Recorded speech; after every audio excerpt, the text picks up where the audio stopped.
Hey everyone, my camera's about to die, but this is really cool. I want to show you this. Well, today I just added this moss on these mossy logs. I thought the frogs would love those. They're sitting in the water. I'm hoping they absorb enough the rotten logs to keep the moss alive. But anyways, this is kind of cool. I didn't realize my really big flashlight can activate solar panels. Watch this. Even on the low setting, see the frog fountain? That's what that turns on. Look at that. Maximum brightness. Doesn't make a difference.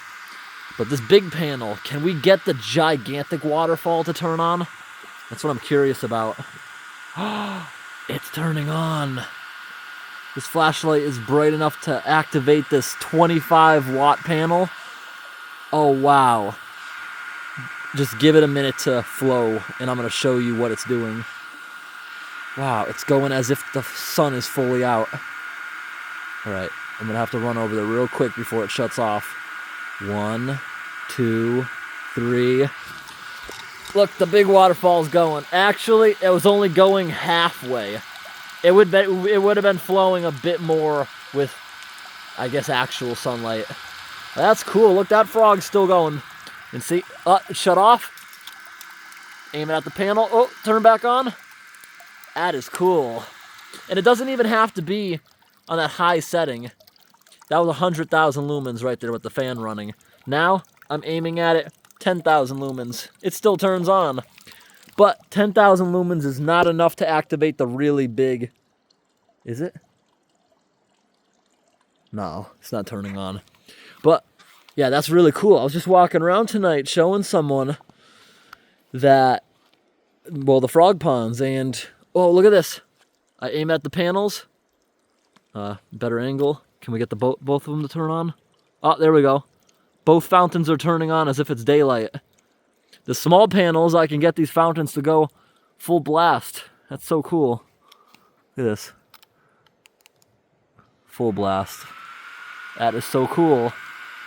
It's like holding a little sun in my hand. I can get all the solar pumps to turn on. All right, here we are to this other frog pond. Oh, look! It's the big frog. I was looking for him earlier. Cool. Anyways, let's see if we can get this one to turn on. That's a much smaller panel.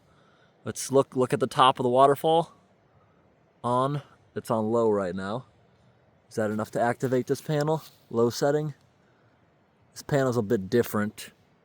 You see it? It's not a big glass one. Full blast. Ah, there it goes on full blast. Oh, look, it even turned this fountain on. Off. Fountain stopped. Let's try it on low. Is the low setting enough to trigger this one? No, it's a little bit. You see, it's deprived. It can't stay on. Full blast. And it's staying on. Look at it go. Whoa. This one again. Whoa. Off. Whoa. That's so cool. It's like holding the sun in my hand. All right, everyone. We are to the big pond. You see in the middle of the pond the air stone right there? Now I'm going to shine this powerful flashlight back at this air compressor's solar panel. Oh, can I do it? It's a weird angle. All right. Let's see. Can you see the... All right. Full blast. Are the bubbles going to turn on? Is the pump running? Oh, look at that. The fountain's turned on. Look at that. When I aim it at their panels are way off to the side.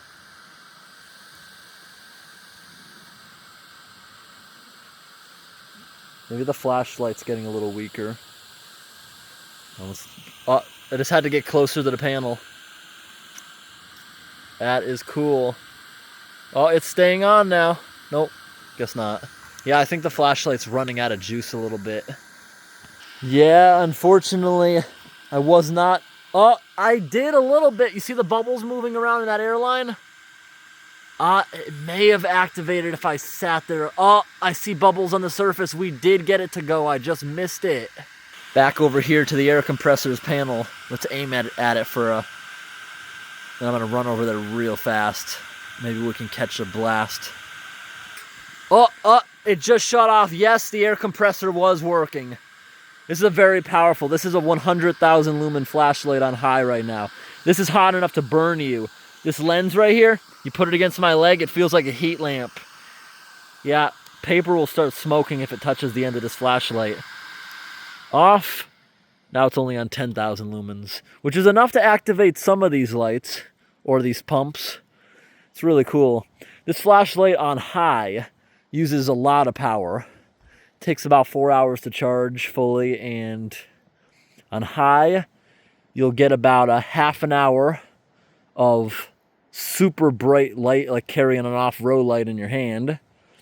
If you have it on 60,000 lumens, the fan is still running. I think the fan's running anything above 20,000 lumens because it generates so much heat. The fan itself, I'm sure, is using a lot of power too.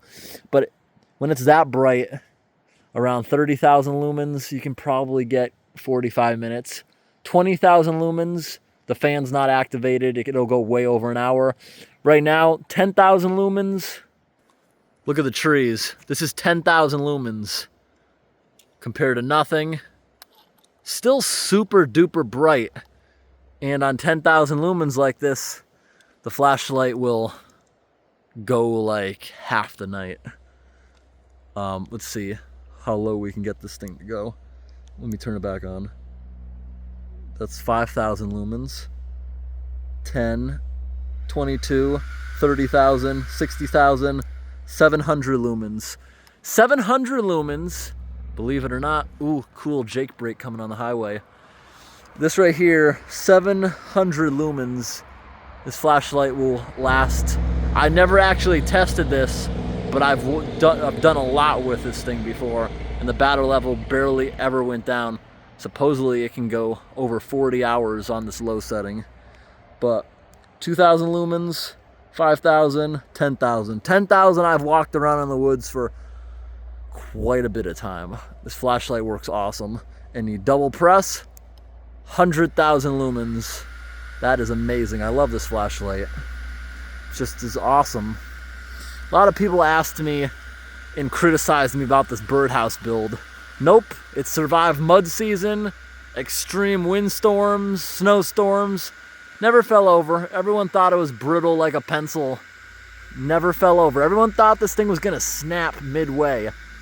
I don't think those people have ever picked up a 4x4 before. It's a very, oh, that kind of rhyme, that was funny. Yeah, 4x4s are very strong. Actually, a 4x4 can hold up an entire house if it's evenly distributed. They're very, very strong. The only issue I did have with this thing was the holes where the bolts are going through. In the wind, it would slightly sway back and forth, making the holes bigger and bigger.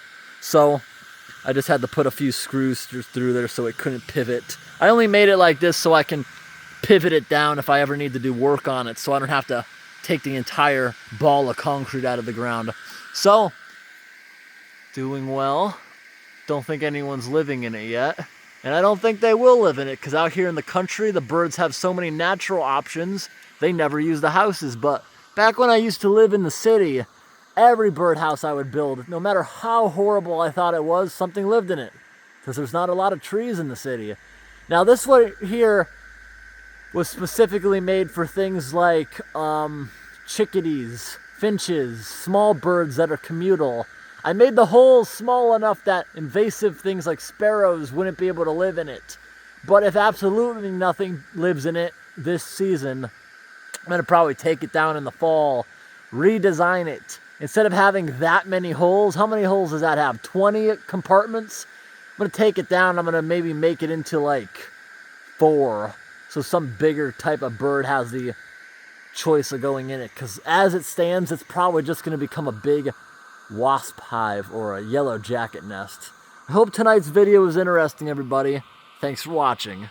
Have a great night.